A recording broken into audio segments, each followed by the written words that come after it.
RMC. Mesdames, Messieurs, le tribunal. Veuillez vous lever, je vous prie.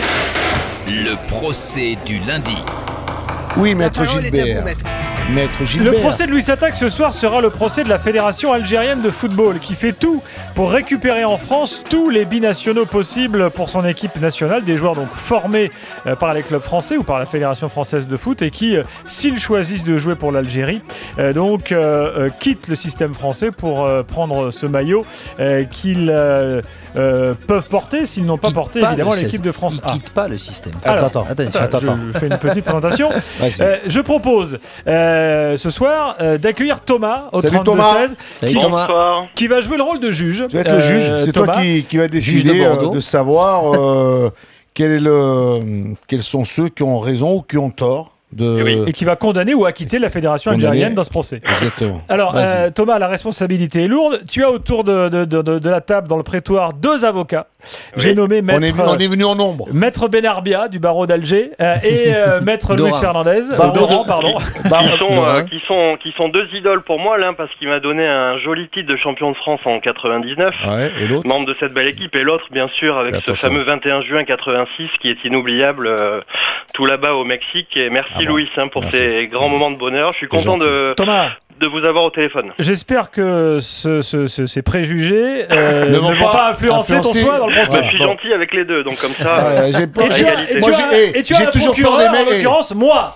J'ai toujours peur des mecs quand ils arrivent, qui sont super sympas, contents, puis derrière, paf, ça t'apprendra. C'est genre, tu lis un article, et après, tac, il te tacle. Tu sais, on connaît ce Alors, Thomas, est-ce que tu souhaites démarrer par les plaidoiries des avocats ou par celles du procureur? Toi, le procureur, tu vas démarrer.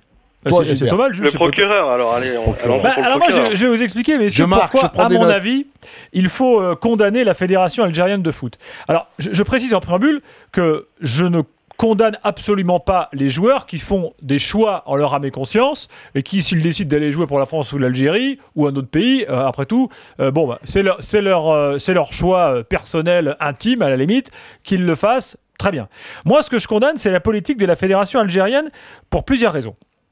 La première raison, c'est que je trouve ça très gênant d'aller chercher systématiquement des binationaux formés en France parce que ça empêche les joueurs du pays de se faire une place. Il n'y a plus de formation en Algérie. C'est une catastrophe intégrale. On ne forme plus de joueurs en Algérie. Regardez le niveau du championnat. En plus, c'est un championnat qui est complètement fermé. Récemment, on a refusé que Nicolas Anelka y joue sous prétexte qu'il était plus international et qu'il a plus de 27 ans, comme si Anelka n'avait pas le niveau pour jouer dans le championnat d'Algérie. Enfin, c'est un petit peu abusé tout de même.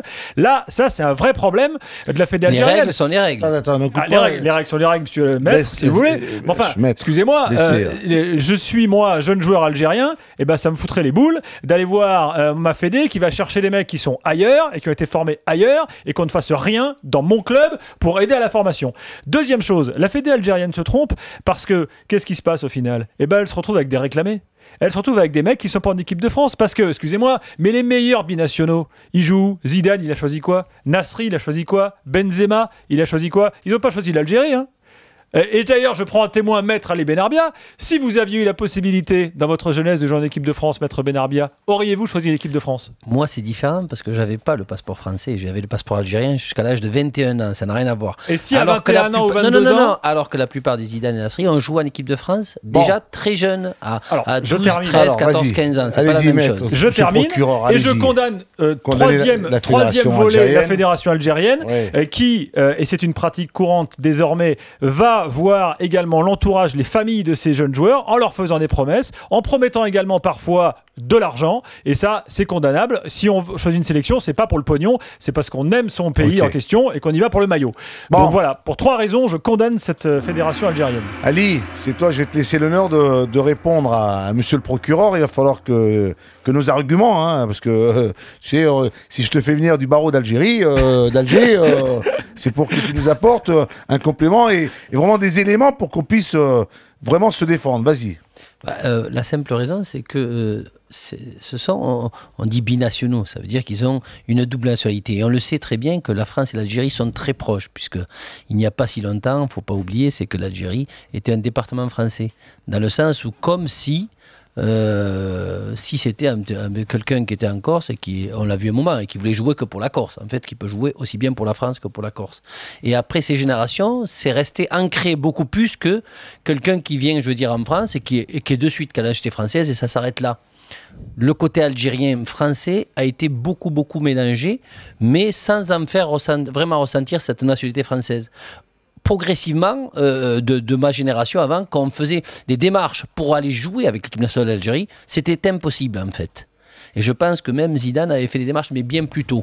Je veux dire, toute cette région-là, au niveau du sud de Marseille, et ça ne se faisait pas. Donc du coup, maintenant, la fédération algérienne se rapproche beaucoup plus d'assez jeunes, de ces binationaux, comme on dit, très jeunes, et leur propose déjà, avant qu'ils réussissent ou qu'ils ne réussissent pas, je veux dire, parce que tu en as beaucoup, tu en as énormément, on parle que de ceux qui ont connu, s'ils sont intéressés déjà de venir chez les juniors, chez les espoirs, voir en équipe première après s'ils sont bons. C'est ce qu'on voit. Après, on va parler que des joueurs connus. Ex-international algérien, ça te gêne pas de savoir que quoi qu'il arrive, l'Algérie est un second choix pour ses joueurs? C'est pas du tout. Non, c'est pas un second choix. Faut arrêter. Ils rêvent tous d'équipe de France. Dis-moi une chose. Tu prends Fegouli. Est-ce que tu penses que Fegouli a les qualités? On a vu. Tu prends Mathieu Valbuena, qui est un très bon joueur. Est-ce que tu prends Fegouli et Valbuena en tant que meneur de jeu? Est-ce que ça s'équivaut pas au niveau technique et physique? Moi, personnellement, là, je préfère Valbuena. Non. Je vais essayer. Voilà. Et par rapport à cette fameuse question, on s'attaque à la stratégie de la fédération algérienne. C'est bien cela, monsieur le procureur, parce que je suis venu avec un avocat. Et ce que je voudrais tout simplement te dire, c'est que la fédération algérienne fait ce que les autres font. C'est-à-dire que d'autres fédérations, avec des entraîneurs aussi, cherchent à venir d'essayer de trouver des éléments pour renforcer leur sélection à pouvoir être beaucoup plus forte. C'est-à-dire les binationaux. Les meilleurs éléments. C'est-à-dire que c'est un droit. Alors c'est vrai que dans ces pays-là, peut-être qu'ils sont certainement confrontés à un problème de formation, d'éducateurs, de formation, de projets qui ne réussissent pas à mettre en place pour X raisons que je ne peux pas établir aujourd'hui, car, monsieur le procureur, ça me mettrait du temps... pas bien votre dossier, monsieur... Non, ça me mettrait beaucoup de temps pour aller chercher bien loin dans tout cela. Mais moi, je dirais tout simplement, vous ne pouvez pas me couper, monsieur le procureur, je suis en train de défendre cette fédération, parce que c'est une stratégie qui a été mise en place, parce que, quelque part, c'est d'essayer de récupérer des jeunes qui sont issus, qui peut-être au détriment de certaines négociations, parce qu'il y a des négociations, il y a une fragilité dans ce système qu'il faut essayer de combattre peut-être, mais je dirais que cette fédération a trouvé peut-être les moyens d'aller chercher pour avoir une sélection plus forte. Je vous pose une question, maître Louis Petrali. Ne me posez pas de questions. Prenons un cas particulier. Ne me posez pas de questions. Ça vous gêne pas que la fédération algérienne aille essayer de retourner la tête de l'entourage de Fekir pour qu'il y ait la sélection d'Algérie? D'aller voir son père, d'aller voir l'entourage? Ça vous gêne pas, ça? Mais c'est quoi retourner la tête? Tout le monde... Essayez de les convaincre. C'est pas tu as d'autres entraîneurs dans d'autres choisir. Tu as des entraîneurs. Le joueur est assez grand et assez adulte pour faire ses choix. Tu as des entraîneurs français qui entraînent d'autres sélections africaines qui font de même. D'autres présidents, d'autres fédérations Cet africaines... argument est faux. Ah non. Je vais te dire pourquoi. Je vais te dire pourquoi, Louis. C'est-à-dire que moi j'ai écouté Claude Leroy pour son pays venir chercher... Tu ne peux pas. Attends, et d'essayer de déstabiliser des jeunes pour qu'ils aillent rejoindre leur sélection. Tu ne peux pas me comparer l'Algérie au Gabon, par exemple. Il fallait se protéger. Il fallait se protéger. Il fallait faire ça en amont. Il fallait anticiper. Il fallait prendre des précautions dans un passé. Aujourd'hui, vous êtes surpris parce que ces garçons trouvent ou peut-être des éléments qui viennent peut-être leur faire des promesses. Moi, je vous dis ça, c'est pour le bien du foot algérien. Encore un dossier rajouté à la formation française. Voilà. Le Gabon, c'est 4 millions d'habitants, Louis.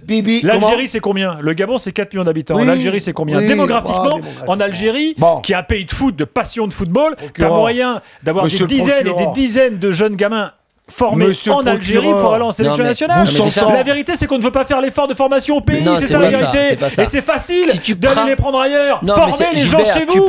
Je dis pas ça parce que j'ai pas envie qu'ils avancent. Je dis ça parce que c'est pour le bien du football algérien que je vous dis ça, pour le bien des clubs. Le budget du centre de formation d'un club, de centre de formation et 2 fois le budget d'un club, si c'est pas 3 fois d'un club en Algérie. Ce qu'il faut savoir, c'est que du côté de l'Algérie, ils ont pris un homme comme Christian Gourcuff, qui est un formateur. Espérons qu'il fasse ce boulot-là. C'est une de ses spécialités. Je pense qu'ils sont du côté de l'Algérie, ils sont au travers avec Christian Gourcuff de mettre un projet en place. Et j'ai lu il n'y a pas longtemps, pour qu'ils puissent aussi, avec des éducateurs, formateurs, essayer de mettre une politique en place, une vraie politique pour qu'ils puissent l'amener à ce qu'ils puissent aussi dans leur travail de formation réussir. Maintenant, c'est Thomas. Attends, là, pour terminer, j'aimerais citer le grand penseur africain Patrick Boma, qui lui estime que la sélection camerounaise, sa sélection, sa fédération, ne doit pas aller chercher des binationaux, parce que quoi qu'il arrive, ces binationaux font le choix du Cameroun en second choix, et que par définition, donc vu que c'est leur second choix, eh ben, ils ont qu'à rester chez eux. Je suis totalement d'accord avec lui. Thomas! Alors, moi, je vous ai écouté tous. Moi, je suis pas le spécialiste des binationaux, mais moi, bon, j'ai une idée. J'aurais plutôt tendance à donner raison aux avocats, parce que donner la faute à l'Algérie, quelque part, c'est nous poser en victime de ces gens-là, alors que la Fédération française a des moyens qui sont quand même bien plus importants que cette fédération-là et d'autres fédérations, parce qu'on parle de l'Algérie, mais les binationaux, on le sait bien à Bordeaux, on peut citer Sertic, on peut citer Chamac pour le Maroc, Obraniak, qui aurait pu être français également. Enfin, il y en a plein. L'impression que j'ai, c'est que la France est quand même extrêmement laxiste vis-à-vis de ces... Alors, j'ai pas les chiffres, les moyens développés, les engagements pris, mais j'ai l'impression que la France est très laxiste par rapport à ces gens-là, qui, à mes yeux, un footballeur c'est pas un représentant politique. Il a, sa double nationalité est un fait. Il a le droit de choisir entre son pays, entre deux pays. Bon, si la France ne fait pas vis-à-vis de ses talents le travail pour les attirer vers eux, c'est la loi du marché. D'autres gens plus motivés font l'effort de les prendre. Et moi, je ne suis pas choqué que l'Algérie, qui a moins de talent que nous, la France, au niveau FIFA, on est quand même mieux classé qu'eux. Je suis pas choqué de ça. Alors après, on parle de la formation. La formation, c'est bien, mais elle est intégrée quand même aussi au parcours professionnel d'un joueur. Et on sait très bien qu'en Algérie, il n'y a pas les moyens de faire un championnat similaire au championnat européen. Donc à partir de là, c'est bien de dire il faut donner des moyens à la formation d'Algérie, mais c'est un petit peu délicat de former des joueurs là-bas s'il n'y a pas de projet derrière. Enfin, je vois les choses ainsi. Et à partir de là, il est assez normal que les joueurs évoluent en France. Et à partir de là, on est avantagé, nous, la France, par rapport à ces fédérations-là. Donc finalement, tu es d'accord avec moi? Ce jugement n'est pas très équitable. Pas tout à fait, non. Il rejoint un peu les avocats. Je rejoins quand même plutôt les avocats. Moi, je pense que la France a des moyens. Il y a quand même une vision court-termiste de la part de la Fédé. La vision à long terme, ce serait de créer de la formation. Laissez parler monsieur le juge, Thomas. Allez-y, finissez, Thomas. Non, moi je trouve que nous, en France, se positionner en victime de ces fédérations-là, qui essaient d'avoir les meilleures équipes possibles, on n'a qu'à renverser la vapeur et faire ce qu'il faut pour donner à ces gens envie de jouer, qu'un Fekir qui est bourré de talent, qu'un Fekir ait envie de jouer chez nous. Attention, moi je dis pas ça. D'ailleurs, je considère qu'au titre de la solidarité, ça me gêne absolument pas qu'un joueur soit formé chez nous et que finalement il choisisse d'aller ailleurs. Bon, alors, moi je parle uniquement de la stratégie de la fédération. Attendez, messieurs, ce sont les avocats qui ont été beaucoup plus efficaces. Vous avez tous été très efficaces, mais en termes d'opinion, j'ai un petit penchant pour les avocats. Bravo, Thomas. Merci Thomas, à bientôt.